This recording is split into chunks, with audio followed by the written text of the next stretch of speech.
जय हिंद दोस्तों। आज हम लोग बिहार स्पेशल को पढ़ने वाले हैं। यह बिहार स्पेशल दोस्तों, इसमें 38 से लेकर के 69 बीपीएससी में अब तक जितने भी क्वेश्चन पूछे गए हैं उन सभी क्वेश्चनों को हम लोग एक ही वीडियो में देखने वाले हैं दोस्तों, जो कि यह बिहार एग्जाम 2024 के लिए बहुत ही महत्वपूर्ण यह साबित हो सकता है। और भी बिहार में जितने भी एग्जाम होने वाले हैं उन सभी एग्जामों के लिए भी ये इम्पोर्टेंट है दोस्तों। तो चलिए हम लोग देखते हैं। तो सबसे पहले इसमें हम लोग ऐतिहासिक परिदृश्य को देखने वाले हैं। ऐतिहासिक परिदृश्य में देखते हैं कि बिहार के चिराद नामक पूरा स्थल की प्राचीनतम संस्कृत है तो नवपाषाणिक संस्कृत। बिहार पर बख्तियार खिलजी के हमले का पहला विवरण प्राप्त हुआ है तो तबकात ए नासरी से प्राप्त हुआ है। फिर उसके बाद आता है कि बिहार के सुप्रसिद्ध संत सुरफी दीन मनेरी का संबंध सूफियों के किस संप्रदाय से था? ये फिरदौसी संप्रदाय के हैं। पटना को प्रांतीय राजधानी बनाया गया था शेर शाह सूरी के द्वारा। अलीवर्दी को इस वर्ष बिहार का डिप्टी गवर्नर नियुक्त किया गया था तो 1733 में। फिर उसके बाद आता है कि कश्मीर के घाटी अंतिम मुगल शासक यूसुफ शाह चक, जिन्हें मुगल सम्राट अकबर द्वारा बिहार में निर्वासित किया गया था, ये दफन है तो कहाँ पे? नालंदा में। वर्ष 1632 में बिहार के पटना शहर में कौन सी कंपनी ने अपनी फैक्ट्री स्थापित की थी? तो ये डच ईस्ट इंडिया कंपनी। फिर उसके बाद आता है बिहार के प्रथम गवर्नर कौन थे? तो सर जेम्स डेविड शिफ्टन, ये जो कि बिहार के प्रथम गवर्नर थे। बिरसा मुंडा के गुरु कौन थे? तो आनंद पांडे। बिरसा को सोते हुए पकड़ा गया था 3 फरवरी 1900 को। फिर उस क्षेत्र की पहचान करें जहां संथालों ने 1855-56 में अपनी सरकार की घोषणा की थी, ये भागलपुर राजमहल। फिर उसके बाद आता है कि यह ईस्ट इंडिया कंपनी के सिपाहियों को विद्रोही बनाने का कारण नहीं था तो अधिकारियों की अक्षमता। फिर 1857 के विद्रोह ने बिहार के कई नगरों को प्रभावित किया। बिहार के विभिन्न नगरों में विद्रोह के विस्फोट का सही क्रम है तो रोहिणी, पटना, मुजफ्फरपुर और जगदीशपुर। फिर उसके बाद आता है निम्नलिखित कथन सही है तो इसमें से कौन सा कथन सही था?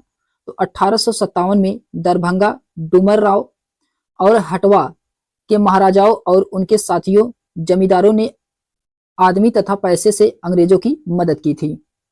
फिर उसके बाद आता है कि मध्यकाल में बिहार शरीफ नगर महत्वपूर्ण रहा तो मध्यकाल में बिहार शरीफ नगर कौन सा महत्वपूर्ण रहा था? तो विद्या के केंद्र के रूप में और प्रशासनिक के केंद्र के रूप में और धार्मिक के केंद्र के रूप में। ये व्यापारिक केंद्र के रूप में ये गलत है दोस्तों। फिर मूल रूप से बिहार शब्द का अर्थ क्या था? तो बौद्ध मठ, ये जो कि मूल रूप से बिहार शब्द का अर्थ था। फिर पटना लॉज का गांधी मैदान के रूप में नामकरण किया गया तो 1948 में महात्मा गांधी के मृत्यु के पश्चात। फिर उसके बाद आता है कि 1940 में पटना वुमेन्स कॉलेज की स्थापना सिस्टर ऑफ द ओप्टोलिक कार्मेल के द्वारा किया गया था। बिहार में 1857 के विद्रोह का नेतृत्व कुंवर सिंह के द्वारा किया गया था। बिहार में 1857 की क्रांति के नेता कुंवर सिंह का देहांत कब हुआ था? तो 9 मई 1858 को। फिर उसके बाद आता है कि कुंवर सिंह राजा कहाँ के थे? ये जगदीशपुर के थे। बंगाल बिहार में भूमि पर किराएदारों के लिए अधिकार को बंगाल किराएदारी अधिनियम द्वारा कब स्वीकार किया गया था? ये 1885 में। फिर उसके बाद आता है कि नमक सत्याग्रह के दौरान बिहार में लोगों ने नमक बनाने के साथ साथ इस कर के विरोध के द्वारा सरकार का विरोध किया था तो चौकीदारी का। 1904 में देवघर में गोल्डन लीग की स्थापना ब्रिटिश का बहिष्कार और स्वदेशी आंदोलन की प्रगति के लिए की गई थी। ये तत्कालीन बिहार जो कि अब वर्तमान में क्या है? झारखंड है। फिर उसके बाद आता है कि चंपारण में महात्मा गांधी को आमंत्रित किया गया था तो राजकुमार शुक्ल के द्वारा। बिहार के किस नेता ने महात्मा गांधी के साथ किसान आंदोलन का नेतृत्व किया था? तो राजकुमार शुक्ल ने किया था। बिहार का प्रथम मुस्लिम विजेता कौन था? तो बख्तियार खिलजी था। फिर इसके बाद आता है कि राजकुमार शुक्ल इस गांव के निवासी थे तो मुरली भरावा के थे? किसने दुखी दुखी आत्मा दुखी हृदय जैसे छबनामों के तहत लिखकर चंपारण के किसानों की दुर्दशा पर प्रकाश डाला है? ये पूर्व पीर मोहम्मद मुनीस। फिर उसके बाद आता है कि बिहार प्रोविंशियल किसान सभा का गठन कब हुआ था? तो 1929 में। बिहार प्रांतीय किसान सभा का गठन किसने किया था? तो स्वामी सहजानंद सरस्वती के द्वारा। फिर उसके बाद आता है कि इनमें से कौन से बिहार का नेता था? तो बिहार का नेता स्वामी विद्यानंद और स्वामी सहजानंद, सरदार वल्लभ भाई पटेल नहीं थे। बिहार में इस स्थान पर भारतीय राष्ट्रीय कांग्रेस का सन 1922 का अधिवेशन हुआ था, तो गया में हुआ था। फिर इसके बाद आता है कि बिहार में कांग्रेस का प्रथम अधिवेशन पटना में रखा गया था। किसने प्रयत्नों के बिहार प्रांत कांग्रेस का दूसरा अधिवेशन हुआ था? तो श्री दीप नारायण सिंह के द्वारा।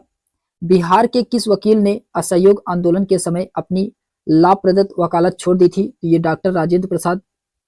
फिर इसके बाद आता है कि 1920-22 के असहयोग आंदोलन के दौरान बिहार में प्रचलित मान्यताओं में से एक थी उनकी जाति होगी, क्योंकि गांधी को अंग्रेजों को हराने का तरीका पता था। फिर इसके बाद आता है गांधी के असहयोग आंदोलन में लोगों को शराब से परहेज करने का आग्रह किया गया, फलस्वरूप सरकार के राजस्व की भारी कमी आई। एक प्रदेश की सरकार ने लोगों को फिर से शराब पीने के प्रेरित करने के लिए प्रमुख व्यक्तियों की एक सूची प्रसारित की थी जो कि शराब पीते थे और उसे प्रदेश का नाम बताए। तो ये कौन था? तो ये बिहार था। फिर इसके बाद आता है कि असहयोग आंदोलन के दौरान किसने पटना कॉलेज छोड़ा जबकि उनकी परीक्षा केवल 20 दिन थी? तो ये जयप्रकाश नारायण थे। असहयोग आंदोलन के दौरान बिहार में कृषकों का नेतृत्व स्वामी विद्यानंद सरस्वती के द्वारा किया गया था। फिर उसके बाद आता है कि भागलपुर में नमक सत्याग्रह का नेतृत्व महादेवलाल सरफरस के द्वारा किया गया था। फिर बिहार छात्र सम्मेलन का 16वां अधिवेशन हजारीबाग में हुआ था। हजारीबाग में बिहार स्टूडेंट्स कॉन्फ्रेंस का 16वां अधिवेशन 1921 में किया गया था। फिर उसके बाद आता है कि सन 1939 में बिहार में अंबारी सत्याग्रह का नेतृत्व किसने किया था? तो राहुल संस्कृत्यायन के द्वारा किया गया था। आजाद दास्ता जो कि बिहार में किसान आंदोलन के दौरान सक्रिय रहा, ये भारत छोड़ो आंदोलन। बिहार में 1929 में किसान सभा आंदोलन का आरंभ किया गया स्वामी सहजानंद सरस्वती के द्वारा। फिर उसके बाद आता है कि बिहार में राजस्व दल का गठन किया गया था श्री कृष्ण सिंह के द्वारा। बिहार के उस क्रांतिकारी का नाम बताए जिसने सितंबर 1928 में हिंदुस्तान सोशलिस्ट रिपब्लिकन आर्मी की बैठक में भाग लिया था। ये फणींद्र नाथ घोष के द्वारा लिया गया था। फिर उसके बाद आता है कि सन 1931 में बिहार समाजवादी पार्टी का गठन किसने किया था? तो फूलन प्रसाद वर्मा के द्वारा किया गया था। किस अधिनियम के तहत बिहार एक अलग राज्य बना था? तो भारत सरकार अधिनियम 1935 के तहत। फिर बिहार कांग्रेस सोशलिस्ट पार्टी का गठन 1934 में हुआ था। फिर उसके बाद आता है कि बिहार सोशलिस्ट पार्टी का गठन कब किया गया था? तो 1931 में। 1934 में बनी बिहार सोशलिस्ट पार्टी के सचिव जयप्रकाश नारायण थे। 1908 के छोटा नागपुर पठार कास्ट अधिनियम ने रोक लगाई थी, ये बेठ बेगारों पर। फिर इसके बाद आता है कि छोटा नागपुर काश्तकारी कानून कब पारित हुआ था? तो 1908 में। 1866 और 86 के नील खेतिहर के बिहार में हुए विद्रोह के क्षेत्र की पहचान करें तो चंपारण एवं मुजफ्फरपुर। बिहार में तिनकटिया पद्धति में नील की खेती के भूमि का कितना भाग अमानत रखा जाता था? तो 3/20 भाग। फिर उसके बाद आता है कि बाबा ठाकुर दास ने पटना में इस सोसाइटी की स्थापना की थी? तो रामकृष्ण मिशन सोसाइटी की। 1830 के दशक में पटना नगर केंद्र था तो बहावी आंदोलन का। फिर उसके बाद आता है कि जुलाई 2019 में बिहार के महापाषाणिक स्थल जो कि मेगालिथिक साइट्स के पहले प्रलेखन के लिए विशेषज्ञों ने निम्नलिखित में से किस जिले से दौरा किया था? तो ये कैमूर का। बिहार का सबसे पुराना चर्च पादरी की हवेली है। फिर उसके बाद आता है 1922-23 में मुंगेर में किसान सभा का गठन किसने किया था? तो श्री कृष्ण और मोहम्मद जुबैर के द्वारा। फिर राजनीतिक परिदृश्य को देखते हैं हम लोग। राजनीतिक परिदृश्य में दिया गया है कि बिहार में 1937 में गठित प्रथम भारतीय मंत्रिमंडल का नेतृत्व किसने किया था? तो मोहम्मद यूनिस के द्वारा किया गया था। बिहार किसान सभा से जुड़े थे तो स्वामी सहजानंद जुड़े थे।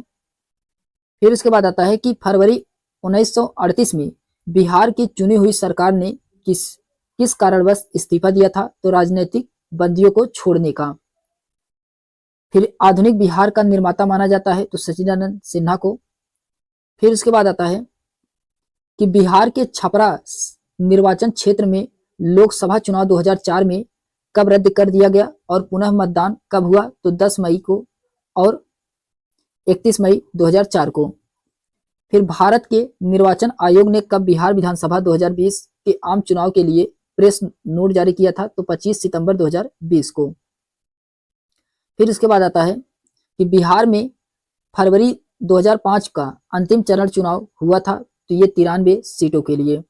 2005 के निर्वाचन की तुलना में बिहार विधानसभा निर्वाचन 2010 में यह दल उपलब्ध कौन सी थी इसमें, तो इसमें जेडीयू को 27 प्लस और बीजेपी को 36 प्लस, आरजेडी को -32 और एलजेपी को -7 और कांग्रेस को -5 और अन्य को -19। फिर उसके बाद आता है कि बिहार के राजनीतिज्ञ स्वर्गीय रघुवंश प्रसाद सिन्हा पहली बार किस लोकसभा के लिए निर्वाचित हुए थे, तो ये 11वीं लोकसभा के लिए। 1995 की समाप्ति पर बिहार जिलों की कुल संख्या कितनी थी, तो 55 थी। झारखंड बनने के पश्चात बिहार में लगभग जिलों की संख्या कितनी रह गई थी, तो 37, जो कि अब वर्तमान में 38 है। फिर उसके बाद आता है कि जातिवाद पर आधारित आतंकवादी सेना की राजनीतिक निम्नलिखित राज्य में है, तो ये बिहार पे है। बिहार में पहले कांग्रेस मंत्रिसभा का नेतृत्व श्री कृष्ण सिन्हा के द्वारा किया गया था। फिर उसके बाद आता है कि बिहार के पहले मुख्यमंत्री श्री कृष्ण सिंह थे। एन सिन्हा, राजेंद्र प्रसाद, जगजीवन राम और श्यामानंद प्रसाद मिश्र में से बिहार में से भारतीय संविधान के सदस्य थे, तो ये एन सिन्हा थे, राजेंद्र प्रसाद थे और जगजीवन राम थे। स्वतंत्रता पश्चात बिहार का प्रथम राज्यपाल कौन था, तो जयराम दास दौलत राम, ये जो कि थे। फिर बिहार और झारखंड के सह राज्यपाल थे, तो विनोद चंद्र पांडे थे। फिर उसके बाद आता है कि अटल बिहारी वाजपेयी सरकार द्वारा किसे बिहार का गवर्नर नियुक्त किया गया था, तो सुंदर सिंह भंडारी को। रामविलास पासवान ने अपना राजनीतिक सफर किस राजनीतिक दल से प्रारंभ किया था, तो संयुक्त सोशलिस्ट पार्टी। फिर उसके बाद आता है कि पटना महानगर पालिका में वार्डों की संख्या कितनी है, तो 75 है, जो कि जनवरी 2024 तक। बिहार में पंचायत निकायों में महिलाओं को 50% आरक्षण किस वर्ष प्रदान किया गया था, ये 2006 में। बिहार में लोकसभा में सांसदों की संख्या कितनी है, तो 54 है, 15 नवंबर 2000 से पहले। फिर उसके बाद आता है कि बिहार से लोकसभा के लिए कितने सदस्य चुने जाते हैं, तो 40, जो कि 15 नवंबर 2000 के बाद। बिहार विधानसभा की पहली बैठक किस वर्ष बुलाई गई थी, तो 1913 में। बिहार में कानून द्वारा गोवध प्रतिबंधित किया गया था, तो 1955 में। फिर ये बिहार के राज्यपाल 2 बार रहे, तो आखलक उर रहमान किदवई। फिर बिहार के प्रथम गैर कांग्रेसी मुख्यमंत्री महामाया प्रसाद सिन्हा थे। बिहार का कौन सा शहर झारखंड राज्य की राजधानी बना, तो रांची। फिर उसके बाद आता है कि झारखंड बनने के लिए बिहार को किस वर्ष विभाजित किया गया था, तो 2000 में। हाल ही में बिहार का कौन सा नया राज्य बना था, तो झारखंड। फिर बिहार में अलग प्रांत के लिए आंदोलन, जिसके परिणाम स्वरूप वर्ष 1911 में बिहार एवं उड़ीसा के लिए नए प्रांतों का निर्माण का नेतृत्व किया था, ये सच्चिदानंद सिन्हा के द्वारा किया गया था। फिर बिहार दिवस का क्या महत्व है, जो हर साल 22 मार्च को मनाया जाता है, तो 1912 में बिहार के बंगाल प्रेसिडेंसी से अलग होने की याद करने के लिए। बिहार की स्थापना कब की गई थी, तो 1912 में। बिहार कब भारत का एक स्वतंत्र प्रदेश बना था, 1912 में। फिर एक भारतीय राज्य के रूप में बिहार बना था, तो 1912 में। बिहार बंगाल से अलग हुआ था 1912 में। किस वर्ष उड़ीसा को बिहार से पृथक किया गया था, तो 1936 में। फिर उसके बाद आता है कि लॉर्ड सिन्हा ने 1921 में कहाँ के गवर्नर पद से त्यागपत्र दिया था, तो बिहार उड़ीसा। बिहार के प्रथम भारतीय गवर्नर कौन थे, तो सत्येंद्र प्रसाद सिन्हा थे। फिर उसके बाद भौगोलिक परिदृश्य को देखते हैं बिहार राज्य अवस्थित है निम्न देशांतरों के मध्य। किन देशांतरों के मध्य स्थित है? तो इनमें से कोई भी देशांतर के मध्य स्थित नहीं है दोस्तों। तो इसमें दिया गया है कि 83 अंश 19 मिनट 50 सेकंड पूर्व से लेकर के 88 अंश 17 मिनट 40 सेकंड पूर्व देशांतर तक स्थित है। फिर उसके बाद आता है कि बिहार राज्य का कुल भौगोलिक क्षेत्रफल 94,163 वर्ग किलोमीटर है। फिर पटना का स्थानीय मान क्या है? तो वही है जो भारतीय मानक समय का है। जुलाई 2018 तक पटना जिला बिहार कितने जिलों से सीमाबद्ध था? तो ये 9। फिर उसके बाद आता है कि भागलपुर, कटिहार, पटना और बेगूसराय में बिहार के इस जिलों में गंगा नदी सबसे लंबी है? तो पटना में। बिहार राज्य में गंगा के किनारे स्थित जिलों की संख्या 12 है। फिर उसके बाद आता है कि बिहार के विविध भौगोलिक पक्षों के संबंध में निम्नलिखित कथन सही है।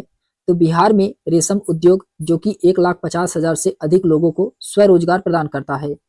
बिहार में प्रतिवर्ष 47 लाख एकड़ भूमि बाढ़ग्रस्त हो जाती है, जबकि 10 लाख एकड़ सदैव जलाक्रांत बनी रहती है। फिर उसके बाद आता है त्रिवेणी नहर किस नदी पर निर्मित है? ये गंडक। बिहार की भूमि इस नदी पर प्रणाली से अपवाहित है, तो ये गंगा। बिहार में बल सुंदरी ताल, करैल एवं बलथर पद प्रयुक्त होते हैं, ये मिट्टी के लिए। फिर उसके बाद आता है कि पुराना बिहार का कितना प्रतिशत जमीन लेकर झारखंड बना है? तो ये 45.85%। बिहार का तराई प्रदेश विस्तृत है, तो भारत नेपाल की सीमांतर पर। निम्नलिखित जिला धारवाड़ भू स्तरीय संरचना वाला नहीं है, तो रोहतास है। फिर उसके बाद आता है कि बिहार में कृषि भूमि की जोतों का औसतन आकार दूसरे राज्यों की तुलना में है, तो न्यूनतम द्वितीय है, न्यूनतम से द्वितीय। निम्नलिखित भू आकृति द्वारा बिहार राज्य का उत्तर पश्चिम भाग घिरा है, तो सोमेश्वर पहाड़ी श्रेणी से। बिहार का यह जिला नेपाल के साथ सीमा साझा नहीं करता है, तो पूर्णिया जो कि नेपाल के साथ सीमा साझा नहीं करता है। बिहार का कौन सा शहर 5 पहाड़ियों से घिरा हुआ है? तो राजगीर है।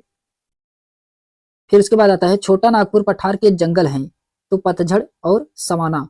बिहार के निम्न हिस्सों रोहतास पठार, उत्तर पश्चिमी पहाड़ियां, खड़गपुर पहाड़ियां और उत्तर गंगा के मैदान से कौन सा हिस्सा भूतात्विक दृष्टि से अपेक्षाकृत पुराना है? तो ये खड़गपुर पहाड़ियां। फिर उसके बाद आता है कैमूर पठार प्रसिद्ध है, तो चूना पत्थर के लिए। पश्चिमी चंपारण, गया, कैमूर और नवादा में से यह जिला सबसे अधिक घने पतझड़ वाले वन क्षेत्र से घिरा है, तो ये पश्चिम चंपारण है। फिर बिहार के कुल भौगोलिक क्षेत्र का वनाच्छादित प्रतिशत है लगभग 7.84%, ये जो कि 2021 की रिपोर्ट के अनुसार। फिर उसके बाद आता है कि बिहार राज्य के कुल भौगोलिक क्षेत्रफल की तुलना में समस्त वन्य क्षेत्र का प्रतिशत है, तो 7.84। बिहार में जंगल फैले हुए हैं 29 लाख हेक्टेयर के क्षेत्र पर। बिहार की सीमा से लगने वाले भारतीय राज्यों की संख्या कितनी है? तो 4 है। फिर उसके बाद आता है कि गंगा सोन विभाजन अंग मैदान, मगध मैदान और मिथिला मैदान में से कौन सा भू आकृति खंड झारखंड के साथ अपनी सीमा साझा नहीं करता है? तो ये मिथिला मैदान। गंगा नदी की दियारा भूमि का नामकरण संबंधित है, ये दिया से। फिर उसके बाद आता है कि बिहार में गंगा नदी में मिलने वाली सोन नदी का उद्गम अमरकंटक पठार है। निम्नलिखित जिलों के कुछ इलाके पश्चिम बंगाल को दे दिए गए थे, तो ये पूर्णिया और मानभूम। फिर उसके बाद आता है कि पटना, भागलपुर, कटिहार और पूर्णिया में से कौन सा शहर बिहार के सबसे पूर्वी भाग में स्थित है? तो ये कटिहार है। इनमें से कौन सा जिला झारखंड राज्य में सम्मिलित नहीं है? तो इनमें से कोई भी जिला जो कि झारखंड में सम्मिलित नहीं है दोस्तों। फिर उसके बाद आता है कि मिथिला मखाना बिहार का खतवा कार्य और बिहार के सिक्की घास उत्पादन में जीआई टैग 2022 को मिला है, ये मिथिला मखाना को। बिहार का अंतिम railway station Bhagalpur Mirzachauki rail मार्ग पर है, तो ये अम्मा पाली रेलवे स्टेशन है। फिर उसके बाद आता है कि फाल्गु जो बिहार में बहने वाली एक पवित्र नदी है जो कि बनती है तो मोहना और लीलाजन नदी के समागम से। पश्चिम बंगाल, उत्तर प्रदेश और झारखंड में से किस भारतीय राज्य की सीमा बिहार के सर्वाधिक जिलों में लगती है? ये उत्तर प्रदेश और झारखंड जो कि 8 जिलों से। फिर उसके बाद आता है आर्थिक परिदृश्य। आर्थिक परिदृश्य में देखते हैं हम लोग दोस्तों, इसमें दिया गया है कि बिहार राज्य के सकल राज्य मूल्य वर्धित में कृषि और संबद्ध क्षेत्रों में योगदान वित्तीय वर्ष 2017-18 में था। तो कितना था?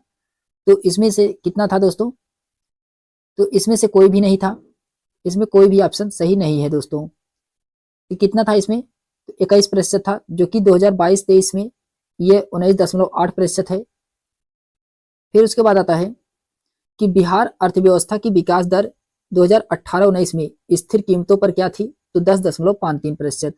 वित्तीय वर्ष 2022-23 के लिए राजकोषीय घाटा बिहार के जीएसडीपी का कितना होने का अनुमान है? तो 3.47%। फिर उसके बाद आता है कि बिहार की लगभग 55% जनसंख्या परम निर्भरता में रहती है, क्योंकि बिहार के पास प्राकृतिक संसाधनों जो कि वर्तमान संभव दोनों का अभाव है। भारत में बिहार की सकल प्रजनन दर तीव्रतम है। फिर उसके बाद आता है कि वर्ष 2020 में बिहार के 36 राज्यों में से स्थिति प्राप्त हुई है बीआरएपी के व्यापार करने की सुविधा सूचकांक में ये 26वीं है। भारत में चालू मूल्यों पर प्रति व्यक्ति न्यूनतम आय वाला राज्य कौन सा है? तो ये बिहार है। फिर उसके बाद आता है कि बिहार का प्रति व्यक्ति शुद्ध राज्य घरेलू उत्पादन स्तर कीमतों पर देश के कुल तुलना में कमी है। 2018-19 में यह क्या था? तो राष्ट्रीय आय का 33%। 2021-22 के दौरान बिहार में राजकोषीय घाटा किस प्रकार अनुमानित किया गया है? तो इसमें 22,511 करोड़ रुपए, जो कि वर्तमान में 23-24 में कितना है? तो 25,567.83 करोड़ रुपए है वर्तमान में। फिर उसके बाद आता है कि बिहार की कुल श्रमिक शक्ति में कृषि श्रमिकों का अनुपात कितना है? तो बिहार आर्थिक समीक्षा 2022-23 के अनुसार यह जो कि 49.1% है। 2017-18 में बिहार राज्य में कृषि में कार्यरत जनसंख्या का प्रतिशत कितना है? तो इसमें जनसंख्या का प्रतिशत है 65, 67, 68, 70 है। उपरोक्त में से कोई भी सही नहीं है दोस्तों, इसमें से कोई भी सही नहीं है। तो कितना है? तो लगभग 77% है। बिहार आर्थिक सर्वेक्षण पहली बार इस वित्त वर्षीय के लिए प्रकाशित किया गया था, तो ये 2006-07 के लिए। फिर उसके बाद आता है कि बिहार के इतिहास में पहली बार राज्य आर्थिक सर्वेक्षण प्रस्तुत किया गया था, तो सुशील मोदी के द्वारा। फिर उसके बाद आता है कि प्रति व्यक्ति आय के मानदंड के अनुसार बिहार का कौन सा जिला सबसे गरीब है? तो शिवहर है।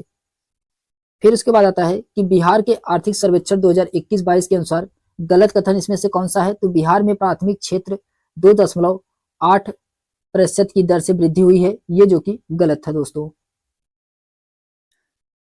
फिर इसके बाद आता है कि वर्ष 2017-18 के दौरान बिहार में तृतीयक क्षेत्र की विकास दर क्या थी? तो 14.6% थी। वर्ष 2017-18 में मौजूदा कीमतों पर बिहार राज्य का सकल राज्य घरेलू उत्पादन जीएसडीपी क्या था?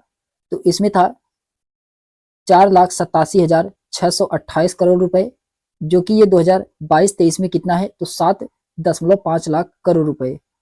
फिर उसके बाद आता है कि बिहार राज्य में वर्ष 2016-17 के दौरान आर्थिक विकास दर क्या थी? तो इसमें दिया गया है कि 6.3%, 7.3%, 8.3%, 9.3%। उपरोक्त में से भी कोई भी सही नहीं है, जो कि क्या थी? तो 10.3% थी। फिर उसके बाद आता है कि बिहार सरकार के 7 निश्चयों में से सम्मिलित नहीं था, तो बाल कल्याण ये जो कि सम्मिलित इसमें नहीं था दोस्तों। वह विकल्प चुनिए जो बिहार की 7 निश्चय भाग 2 योजना का हिस्सा नहीं है, तो सभी के लिए वायु मार्ग ये जो कि नहीं था। फिर उसके बाद आता है कि बिहार में 2005-06 से 2014-15 के मध्य किस क्षेत्र ने सर्वाधिक वृद्धि दर्ज की है? ये रजिस्टर्ड विनिर्माण। बिहार में वस्त्र उद्योग का एक केंद्र है, तो भागलपुर और गया। कहलगांव, काटी, बाढ़ एवं नबीनगर केंद्र है, तो ये ताप विद्युत शक्ति के। फिर उसके बाद आता है कि बिहार में लीची उत्पादन भारत के कुल 40% है। छोटा नागपुर पठार में प्रारंभिक स्तर पर अर्थव्यवस्था आधारित है, तो ये वनों पर है। जीविका जीविका बिहार सरकार की एक पहल है, इसका संबंध गरीबी उन्मूलन से है। फिर उसके बाद आता है कि बिहार में SPUR परियोजना का संबंध है, तो ये स्वास्थ्य से, गरीबी से, बैंकिंग से, नगर निगम वित्त से, तो इसमें से किसका है? तो इसमें से उपरोक्त में से कोई भी सही नहीं है। तो इसका क्या होगा कि इसमें शहरी सुधार के लिए सहायता से था। फिर उसके बाद आता है कि जीवंत ग्राम कार्यक्रम का संबंध सही कथन क्या था? तो उसमें यह उत्तर सीमा पर सीमावर्ती गांव के विकास के लिए। फिर उसके बाद आता है कि बिहार सरकार ने अगस्त 2018 में एक नई योजना सतत जीविकोपार्जन योजना शुरू की है। इस योजना का उद्देश्य क्या है? तो अत्यधिक गरीब परिवार को सतत आय का सृजन करने वाली परिसंपत्ति प्रदान करना। फिर बिहार में औद्योगिक वित्तीय सहायता प्रदान हेतु प्रमुख वित्तीय संस्थान क्या है? तो बिहार राज्य की वित्तीय निगम।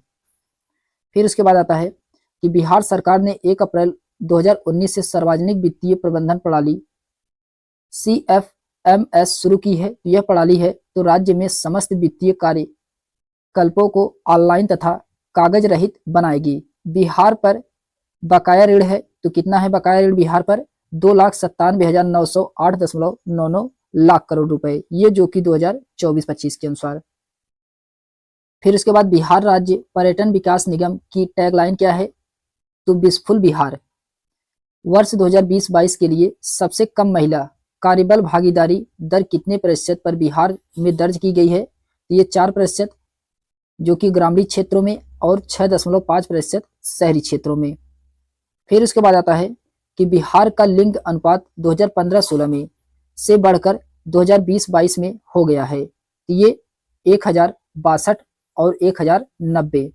बिहार आर्थिक सर्वेक्षण 2021-22 के अनुसार 2020-21 में बिहार जीडीपी की वृद्धि दर रही है तो 2.5%। बिहार की अर्थव्यवस्था के मामले में सही है। तो अर्थव्यवस्था के मामले में क्या सही है? तो अर्थव्यवस्था का व्यावसायिक ढांचा ऊपर से मंद है, जो कि बिहार में अधिकतर प्राथमिक वस्तुओं की उत्पादन होता है। फिर कृषि एवं सिंचाई से देखते हैं हम लोग। कृषि एवं सिंचाई में दिया गया है कि बिहार में चावल, गेहूं, मक्का और जौ में से इस अनाज का प्रति हेक्टेयर उत्पादन सबसे अधिक है। ये मक्का का उत्पादन की क्षेत्र की दृष्टि से बिहार में शीर्ष रैंकिंग यानी कि श्रेणी दालों की मूंग और मसूर है। फिर बिहार में उत्पादन की दृष्टि से चावल के बाद दूसरी फसल क्या है? तो गेहूं है चावल के बाद। फिर उसके बाद आता है कि बिहार की मुख्य खाद्यान्न फसलें कौन कौन सी हैं? तो चावल है, गेहूं है और मक्का है। बिहार राज्य की मुख्य नगद फसल कौन सी है? तो गन्ना है। बिहार में गन्ना उत्पादन अग्रणी जिला कौन सा है? तो ये पश्चिम चंपारण है। फिर उसके बाद आता है कि बिहार के राज्यों में से जूट उत्पादन की दृष्टि से बिहार का स्थान कौन सा है? द्वितीय है 2018 के अनुसार। छोटा नागपुर पठार की मुख्य फसल क्या है? तो चावल, मकई, गेहूं, ये जो कि छोटा नागपुर पठार का मुख्य फसल है। फिर बिहार में कृषि का स्वरूप क्या है? तो आत्मनिर्भर है। बिहार में कृषि का स्वरूप क्या है? तो आत्मनिर्भर है। फिर उसके बाद आता है कि बिहार में कृषि के अंतर्गत क्षेत्र कितने हैं? तो 50.70 यानी 50.7 लाख हेक्टेयर 2021-22 के अनुसार है।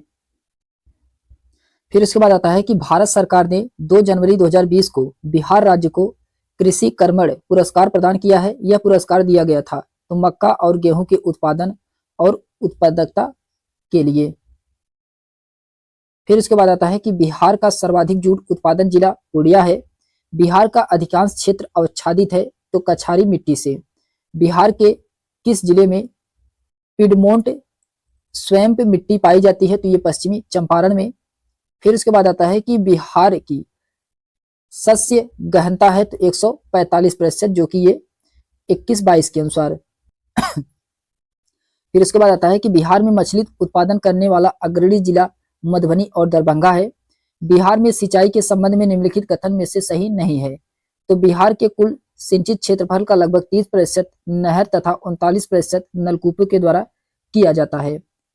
फिर उसके बाद आता है बिहार एवं उत्तर प्रदेश राज्यों की संयुक्त सिंचाई परियोजना गंडक परियोजना है।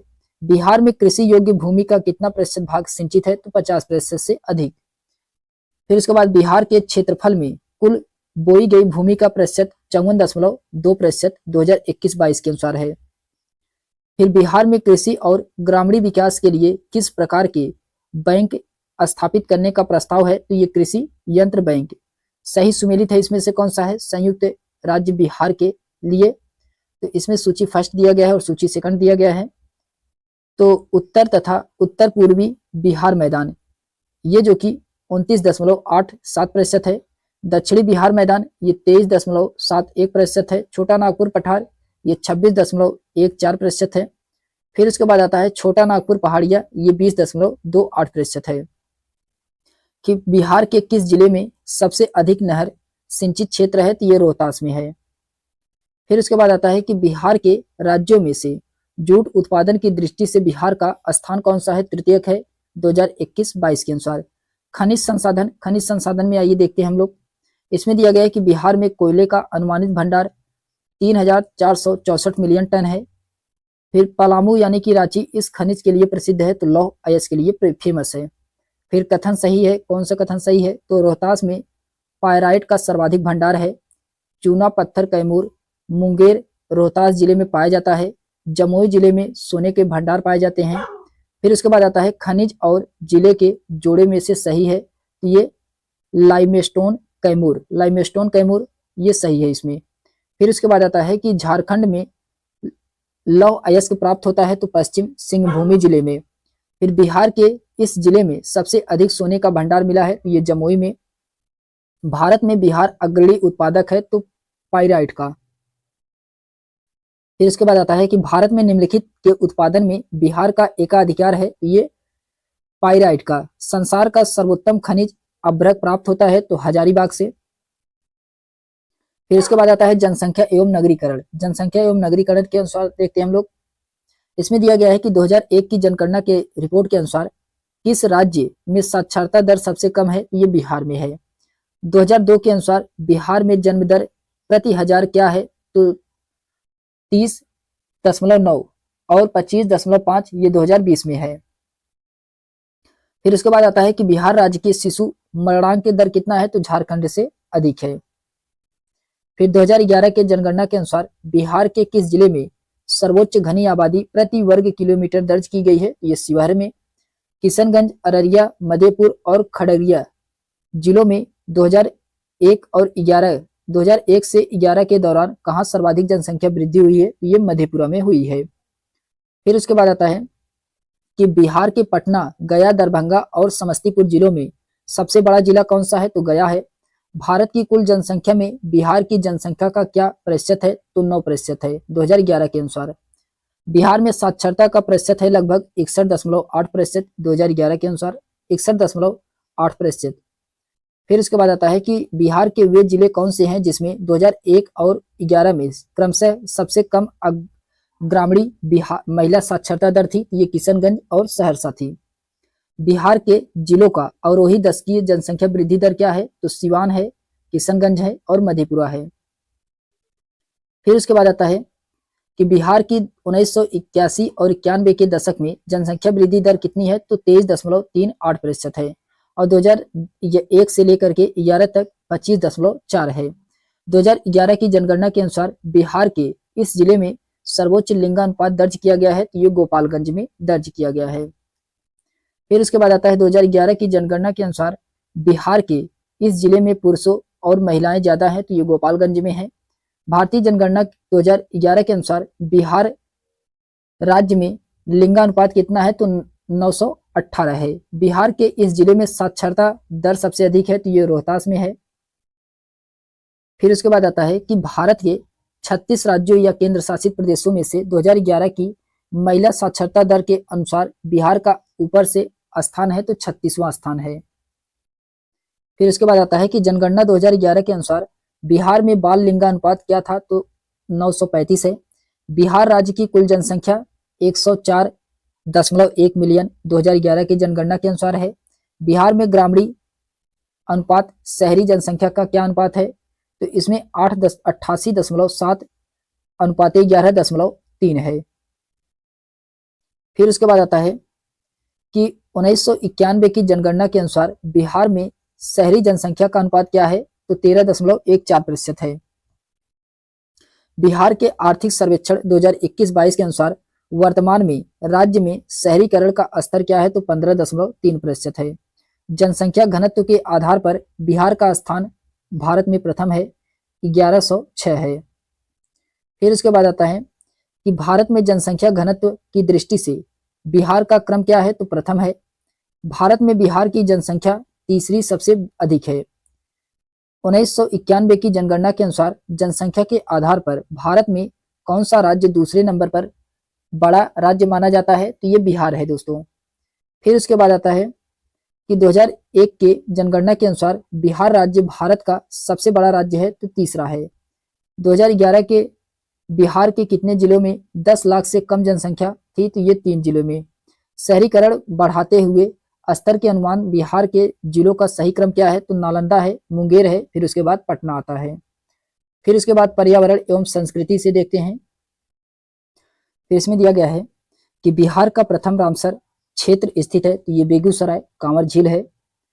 फिर उसके बाद आता है कि यह वन्य जीव अभ्यारण्य बिहार के मुंगेर जिले में स्थित है, तो भीम बांध किस जिले में बिहार का एकमात्र राष्ट्रीय उद्यान स्थित है, तो ये पश्चिम चंपारण में। फिर उसके बाद आता है कि निम्नलिखित सामूहिक की नदियां बिहार और उत्तर प्रदेश के बीच सीमा रेखा बनाती है, तो ये कर्मनाशा, गंडक और घाघरा।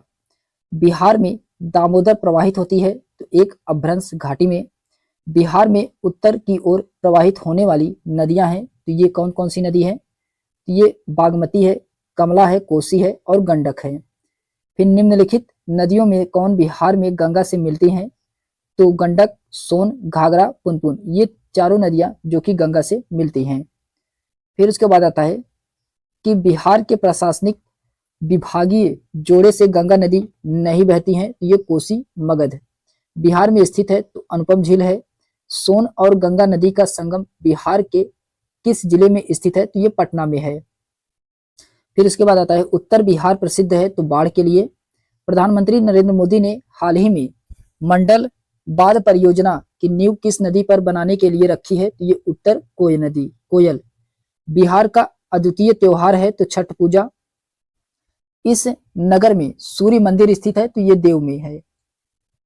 फिर उसके बाद परिवहन व्यवस्था से देखते हैं हम लोग। इसमें दिया गया है कि बिहार में राष्ट्रीय मार्गों की कुल लंबाई कितनी है, तो 4595 किलोमीटर 2015 के अनुसार। बिहार में राष्ट्रीय मार्गों की कुल लंबाई कितनी है, तो 5977 किलोमीटर 2022 के अनुसार। फिर उसके बाद आता है कि बिहार में प्रति 1 लाख जनसंख्या पर सड़क की लंबाई कितनी है, तो 1 लाख जनसंख्या पर सड़क की लंबाई इनमें से कोई भी सही नहीं है दोस्तों। तो इसमें न्यूनतम से 5वां स्थान जो कि मार्च 2019 तक पूर्वी मध्य रेलवे का क्षेत्र का मुख्यालय स्थित है, तो यह हाजीपुर में है। हाजीपुर में पूर्वी मध्य रेलवे क्षेत्र का मुख्यालय है। पुस्तकें और लेखक से देखते हैं हम लोग। 22 मार्च 2018 को बिहार राज्य के 106वें स्थापना दिवस के अवसर पर किसने पटना में नील के धब्बे नामक पुस्तक का विमोचन किया है, ये उपराष्ट्रपति वेंकैया नायडू के द्वारा किया गया था। उद्वंत प्रकाश के लेखक कौन है, तो मौलिक कवि हैं। राजनीतिक रत्नाकर के लेखक कौन है, तो चंद्रदेश्वर हैं। फिर उसके बाद आता है कि सन 1872 ईस्वी में बिहार रियाल्ड आरंभ किया गया था, तो ये बाबू गुरु प्रसाद सेन ने। फिर प्रसिद्ध पुस्तक Indira India's most powerful prime minister लिखी गई है, तो ये सागरिका घोष द्वारा। फिर उसके बाद आता है conflicts of interest my journey to India's green movement के लेखक कौन है, तो सुनीता नारायण है। फिर आता है उद्योग एवं कारखाने से दिया गया है क्वेश्चन कि बिहार राज्य में कितने औद्योगिक क्षेत्र विकास प्राधिकरण थे, तो ये 6 थे, यथा आदित्यपुर, बोकारो, पटना, रांची, दरभंगा एवं मुजफ्फरपुर। फिर उसके बाद आता है कि बिहार में किस प्रकार के उद्योग की प्रत्यास्था एवं संभावनाएं हैं, तो ये तेल शोधनागार, वन आधारित उद्योग, बालुका खनन उद्योग, कृषि आधारित उद्योग। फिर मुरी जाना जाता है, तो ये एल्यूमिना प्लांट हेतु के लिए जाना जाता है। फिर इसके बाद आता है कि उद्योग और स्थान का यह जोड़ा सही नहीं है, तो रेल डिब्बा और अभियांत्रिकी भागलपुर। 17वीं शताब्दी में बिहार में सोने की खाने स्थित है, तो ये पटना में है। बिहार में पटसन उद्योग की पट्टी स्थित है, तो ये उत्तर पूर्वी बिहार मैदान में। फिर उसके बाद आता है कि बिहार में पहली चीनी मिल स्थापित हुई थी, तो ये महरौरा में हुआ था। बिहार में उद्योगों का कमिश्नर दफ्तर स्थित है, तो ये पटना में है। बिहार में तेल शोधक कारखाना है, तो बरनौली में है। बिहार में रेशम वस्त्र उत्पादक केंद्र है, तो ये भागलपुर में है। फिर उसके बाद आता है बिहार के किस जिले में सिल्क सिटी के नाम से जाना जाता है, तो ये भागलपुर को जाना जाता है। वर्ष 2019 में बिहार राज्य में बिजली क्षमता की उपलब्धता क्या थी, तो 4767 मेगावाट। बिहार राज्य में प्रति व्यक्ति ऊर्जा उपभोग है, तो 203 किलोवाट घंटा। और ये जो कि 2021-22 में कितना है, तो 329 किलोवाट। फिर उसके बाद आता है बिहार में नवीनतम प्रति व्यक्ति बिजली उपभोग कितना है, तो ये न्यूनतम है। फिर अध्यातन से देखते हैं हम लोग। अध्यातन में दिया गया है कि नेपाल की प्रथम बहुराष्ट्रीय पेट्रोल पाइपलाइन बिहार में प्रारंभ होती है, तो ये मोतिहारी से। बिहार में प्रथम समेकित चेकपोस्ट स्थापित किया गया है, तो 2018 में। फिर सीता माता की विश्व की सबसे लंबी मूर्ति 251 मीटर का बिहार निर्माण बिहार के किस जिले में किया गया है, तो ये सीतामढ़ी में किया गया है। फिर बिहार में कृषि कुंभ मेला 2019 आयोजित हुआ है, तो मोतिहारी में। 16 मार्च 2018 को उप मुख्यमंत्री सुशील मोदी ने बिहार के किस नगर निगम राज्य के प्रथम स्टार्टअप हब का उद्घाटन किया है, तो ये पटना में। फिर उसके बाद आता है कि किसके तहत मुख्यमंत्री नीतीश कुमार ने 6 जनवरी 2018 को बेगूसराय और खगड़िया जनपदों में कुल 750 से अधिक विकास योजनाओं का शुभारंभ किया है, तो ये विकास समीक्षा यात्रा का। 10 अप्रैल 2018 को प्रधानमंत्री नरेंद्र मोदी ने स्वच्छता गृहिणियों के राष्ट्रीय सम्मेलन को कहां संबोधित किया है, तो ये मोतिहारी में। फिर उसके बाद आता है कि एक रिपोर्ट के अनुसार दिसंबर 2017 से फरवरी 2018 के मध्य 4G सिग्नलों की उपलब्धता की दृष्टि से देश के 20 शहरों में पटना का स्थान है, तो ये प्रथम स्थान है। फिर उसके बाद आता है कि इस राज्य ने दिसंबर 2017 में सार्वजनिक स्थान पर महिलाओं के विरुद्ध होने वाले अपराधों पर अंकुश लगाने के लिए सेफ सिटी सर्विलांस स्कीम प्रारंभ किया है, तो ये बिहार ने किया है। विश्व का प्रथम लिंग साहित्य महोत्सव आयोजित किया गया है, तो ये पटना 2017 में। फिर उसके बाद इस राज्य ने 6वें राष्ट्रीय मंडल सदस्य संघ के भारतीय क्षेत्रीय सम्मेलन की मेजबानी की है, तो ये बिहार ने। 32वें ग्रीष्मकालीन ओलंपिक खेल का आयोजन टोक्यो में किया गया है। फिर विश्व पैरा एथलीट चैंपियनशिप में स्वर्ण पदक जीतने वाले पहले पैरा एथलीट कौन थे, तो ये सुंदर सिंह गुर्जर थे। फिर उसके बाद आता है विविध से देखते हैं हम लोग क्वेश्चन। इसमें दिया गया है कि बिहार में ऑपरेशन प्रहार संबंधित है, तो शराबबंदी से। हाल ही में बिहार में इस स्थान पर उत्तर भारत का पहला बर्ड रिंगिंग स्टेशन खोला जाएगा, तो ये भागलपुर में। फिर उसके बाद आता है कि नीति आयोग के स्वास्थ्य सूचकांक 2019 के अनुसार बिहार राज्य का स्कोर क्या है, तो 32.11। मधेपुरा लोकोमोटिव फैक्ट्री में निर्मित भारत की सबसे शक्तिशाली विद्युत रेल इंजन समर्थन ये 12,000 हार्स पावर है। फिर इसके बाद आता है सुलभ इंटरनेशनल ने बिहार के किस नगर में सस्ती दर पेयजल उपलब्ध कराने हेतु सुलभ जल प्रोजेक्ट प्रारंभ किया है, तो ये दरभंगा के द्वारा किया गया है। बिहार के मुख्यमंत्री कन्या उत्थान योजना का संबंध असत्य में बताना है, इसमें कौन सा असत्य है, तो जन्म से स्नातक तक शिक्षा की पूर्ण कराने की प्रत्येक कन्या को 60,000 रुपए प्रदान किए जाएंगे, ये क्या है, असत्य है। फिर डिजिटल बिहार कार्यक्रम के तहत कौन सा छात्र 2021-22 के से कंप्यूटर शिक्षा और प्रशिक्षण प्राप्त करेंगे, ये कक्षा 6 से लेकर के ऊपरी तक सभी कक्षाओं के विद्यार्थियों के। सुनंदनी कार्यक्रम संबंधित है, तो आंगनबाड़ी कार्यकर्ताओं से संबंधित है। फिर इसके बाद आता है कि बिहार में मानव विकास उप मिशन के अंतर्गत कितने विभाग शामिल हैं, तो 7 विभाग। फिर क्वेश्चन नंबर नेक्स्ट है कि भारत में एक समय पश्चिम बंगाल और आंध्र प्रदेश में सीमित नक्सलवाद अब इन राज्यों में फैल चुका है, तो छत्तीसगढ़, उड़ीसा, झारखंड, बिहार में। फिर इसके बाद आता है कि इस नगर में जापानियों ने विश्व शांति स्तूप का निर्माण करवाया था। तो राजगीर में पटना उच्च न्यायालय की स्थापना 1916 में हुआ था। फिर इसके बाद आता है जुलाई 2019 में बिहार के राज्यपाल के रूप में श्री फागू चौहान को शपथ दिलाई थी। तो माननीय एपी शाही श्री निवारण चंद्र दास गुप्ता थे, ये पुरुलिया से थे। बिहार में रश्मि कुमारी एक अंतर्राष्ट्रीय कैरम चैंपियंस हैं। फिर उसके बाद आता है कि बिहार में यद्यपि जमींदारी सर्वाधिक रूप से 1952 में हटा दी गई थी, तथापि भू नियंत्रण को सामाजिक आधार निम्नलिखित में से किसके हाथों में रह गया था? तो ये प्रधान जाति के हिंदू। मुंडा जनजातियां अधिकांशतः बसी है, तो बिहार और झारखंड में है। फिर इसके बाद आता है जनजाति और जिले के जोड़ों में से यह जोड़ा सही नहीं है, तो मुंडा जमुई। विगत वर्षों में बौद्ध भिक्षु बिहार में आंदोलन करते रहे, तो ये नियंत्रण प्राप्त करने को तो गया के महाबोधि मंदिर का। फिर आता है कि बिहार में सर्चलाइट समाचार पत्र के संपादक मुरली मनोहर प्रसाद थे। बिहार के प्रमुख समाचार पत्र बिहारी के संपादक बाबू महेश्वर प्रसाद हैं। रूस का सेंट पीटरबर्ग शहर बाल्टिक सागर के तट पर स्थित है। फिर उसके बाद आता है कि इस कंपनी को बिहार को लोकोमोटिव कारखाना स्थापित करने का ठेका मिला है। ये जीई एंड अल्स्टाम कपिलांश धातु का उद्योग स्थापना हुई थी। ये बक्सर जिले के राजपुर में। असम का राज्य शास्त्रीय नृत्य क्या है? तो सत्रिया है।